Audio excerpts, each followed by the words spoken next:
Bonjour Loïc. Bonjour Bérénice. Alors vous êtes président de la FNAIM, c'est la Fédération Nationale de l'Immobilier. C'est le premier syndicat des professionnels de l'immobilier. Donc est-ce que vous pouvez nous rappeler votre rôle? Vous représentez les professionnels de l'immobilier, mais pas que. Vous vous battez ardemment pour défendre le logement en France. Et tous les jours et au quotidien, bien évidemment, notre fédération est une force de proposition et notamment en interaction avec, je dirais, les députés, les sénateurs et notamment le ministre du Logement et au quotidien et en permanence pour pousser, faire des propositions. Et malgré, je dirais, une Assemblée nationale qui n'a pas vraiment de pouvoir de décision, 11 groupes parlementaires, c'est là toute la difficulté. Mais quelle que soit la difficulté, nous poussons et notamment en ce sens afin que des dispositions et des mesures soient prises pour faciliter le logement des Français. La devise de la FNIM, c'est agir pour le logement et c'est ma mission au quotidien. Et c'est important parce que vous avez quand même un rôle au-delà des professionnels, hein, vous avez un rôle aussi pour les ménages français.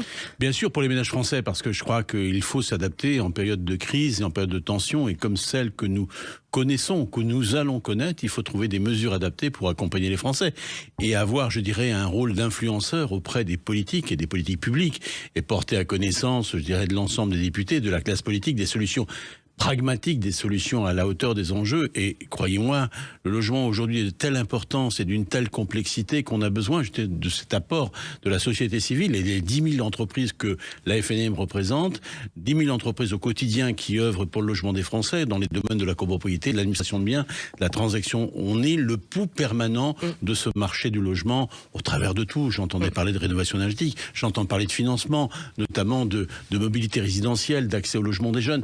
Tout ça, ça fait partie, je dirais, de notre environnement au quotidien et j'en suis un porte-parole élu par les 10 000 entreprises de France pour porter cette voix auprès du pouvoir public et de l'exécutif. Et alors, qu'en est-il du marché immobilier? Alors, il y a une crise du logement en France, hein, on le voit, on le sait tous, ceux qui nous écoutent, je suis sûr qu'il y en a parmi vous énormément qui cherchent des logements. Moi, je suis journaliste spécialisée en immobilier, je vous jure que je reçois des messages de certains amis qui me disent « Aide-moi à trouver un logement en location, aide-moi à trouver un logement social ». J'ai jamais eu autant de demandes. C'est vrai qu'il y a un souci. Il y a un souci en ce moment.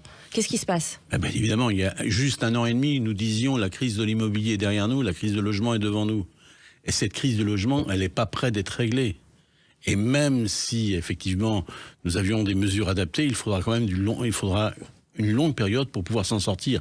Et c'est là toute la difficulté. Tous les segments sont bloqués, que ce soit le logement social, locatif, que ce soit le logement locatif privé, que ce soit l'accession à la propriété, le parcours résidentiel des Français est bloqué comme il ne l'a jamais été depuis plus de 50 ans. Et c'est là toute la difficulté de pouvoir avoir des solutions pragmatiques et qui sont finalement la suite d'un aveuglement de nos politiques publiques pendant 30 ou 40 ans de ne pas avoir vu cette crise qui était pourtant prévisible, arriver et avec autant de brutalité. Vous savez, je le dis souvent, je crois que aujourd'hui, il fut un moment où le facteur d'exclusion était le travail. Mais quand on voit qu'on a 350 000 SDF et dont 30% d'entre eux, finalement, vivent dans leur voiture, et donc le premier facteur d'exclusion vivent dans leur voiture et ont un travail. 30% ont un travail. Donc le facteur d'exclusion n'est plus le travail aujourd'hui, c'est le logement.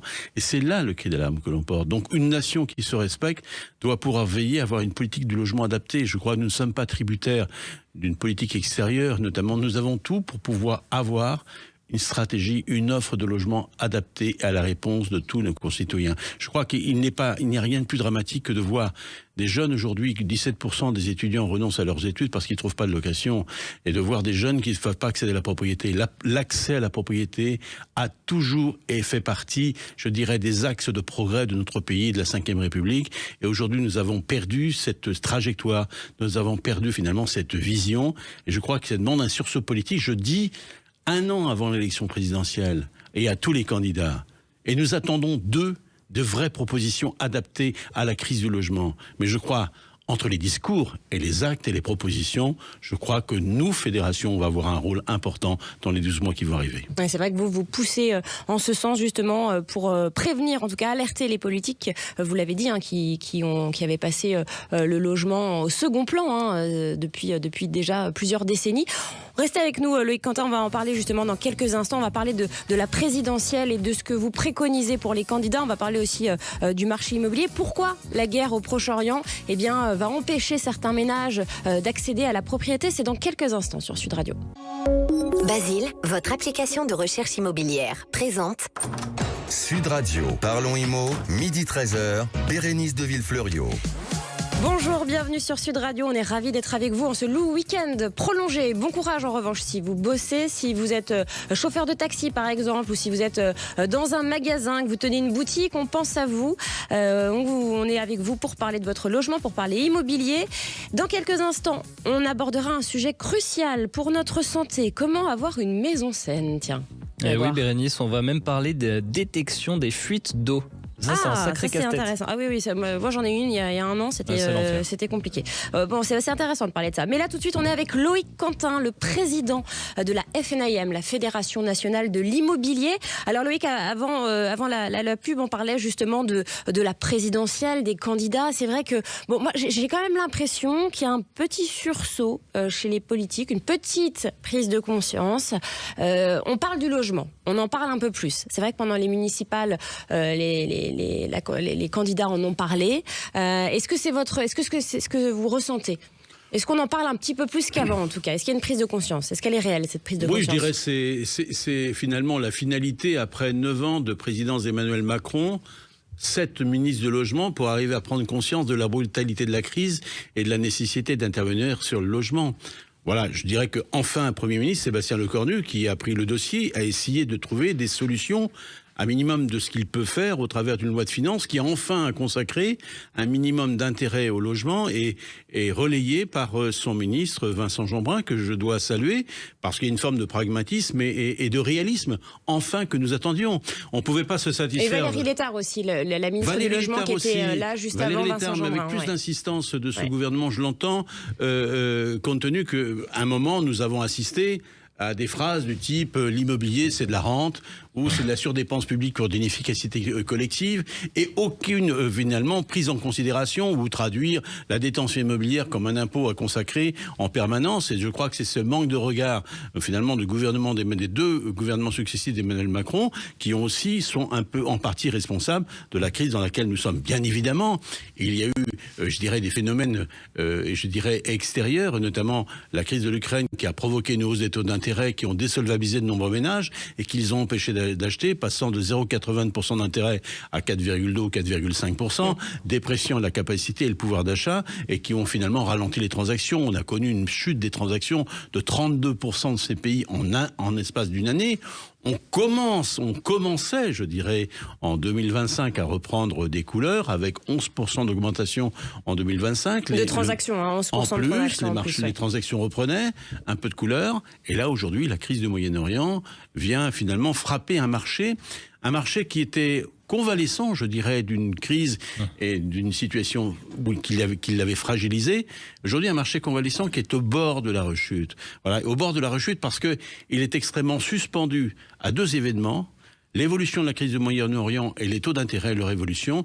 Et deuxièmement aussi, l'évolution de la politique en France, parce que les Français ne savent pas où ils vont, comment ils sont gérés, et quelle sera la politique du logement, tellement manquante et préjudiciable à ce pays et qui nous manque, et quelle sera cette politique dans 1 an. Alors Loïc, si vous le voulez bien, on va réexpliquer le mécanisme parce qu'on reçoit des messages, certains ne comprennent pas pourquoi la guerre empêche les ménages d'acheter, pourquoi ça fait augmenter les taux. C'est très simple en fait. Eh bien c'est très simple, parce que d'une part il y a une augmentation du prix du pétrole, de tous les produits dérivés. Quand avec le pétrole on fait de l'asphalte, on fait du PVC, du plastique, ça impacte sur le prix notamment des matériaux dans le bâtiment, ça impacte toutes les matières premières, le transport, et ça génère de l'inflation.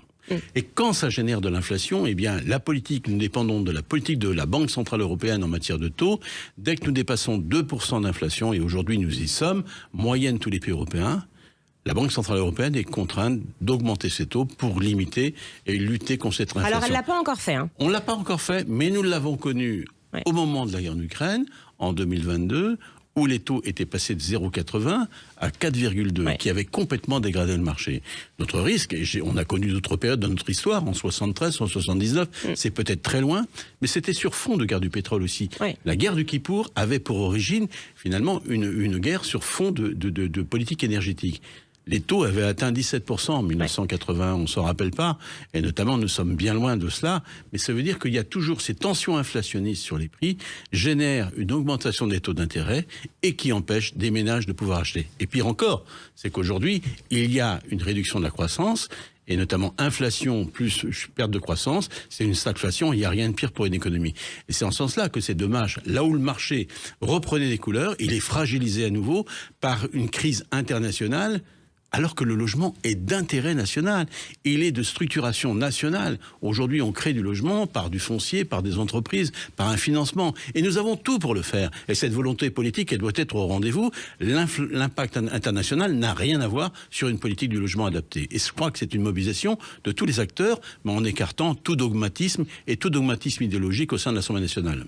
Et alors là, les taux ont déjà remonté, non pas à cause de la remontée des taux de la Banque centrale, mais parce que l'OAT 10 ans a augmenté un petit peu. L'OAT ne concerne... Vous savez, moi je dirais aux ménages, tous les auditeurs qui sont là à l'antenne, écoutez, aujourd'hui l'État français emprunte à 3,90, c'est le taux des OAT.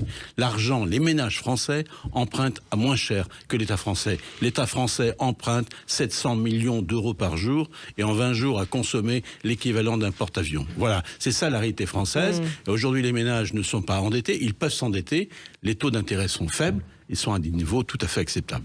On peut y aller, donc n'hésitez pas. Et il faut en profiter, je crois, il faut profiter de ce moment. Je dirais, les taux d'intérêt restent encore faibles, il faut en profiter. Loïc Quentin, rapidement, un petit mot justement sur le plan logement, relance logement qui a été annoncé par le gouvernement, notamment par Sébastien Lecornu et Vincent Jeanbrun. Votre regard sur ce plan, est-ce qu'il est suffisant ? Est-ce qu'il y a de l'espoir avec ce plan logement ? Je ne vais pas être contre, j'accompagnais le Premier ministre et le ministre du Logement à Marseille, donc dans tous les cas, on fait partie de cette équipe du logement qu'a choisi Vincent Jeanbrun. Et il est vrai qu'enfin, un regard vers l'existant, vers l'ancien, qui a besoin, notamment quand j'entendais tout à l'heure une présentation sur la rénovation énergétique, il faut faire de la rénovation énergétique, mais il faut aussi sauver un parc locatif. On a 770 000 logements classés F, frappés d'interdiction de louer. S'ils ne sont pas rénovés, sortiront du parc de l'offre locative. Au 1er janvier 2028, c'est 8% du parc, alors qu'aujourd'hui, nous n'avons plus d'investissement dans le secteur locatif en France. On est en train de fabriquer une machine à détruire un stock, une machine à détruire l'offre, et nous n'avons rien en remplacement. Alors je dis bravo pour cet acte courageux d'au moins flécher un avantage fiscal vers le secteur de l'existant qui n'a jamais existé depuis 40 ans dans notre pays. On a toujours consacré de l'aide à l'investissement immobilier dans le neuf pour des Français qui étaient déjà propriétaires de logement, alors que la vraie fragilité en France, c'est de pouvoir simplement devenir propriétaire de sa résidence principale. Merci beaucoup Loïc Quentin, vous restez avec nous, vous êtes toujours avec nous jusqu'à la fin de l'émission. On va parler de l'encadrement des loyers dans quelques instants. Tout de suite, on parle de la qualité de l'air dans votre logement sur Sud Radio.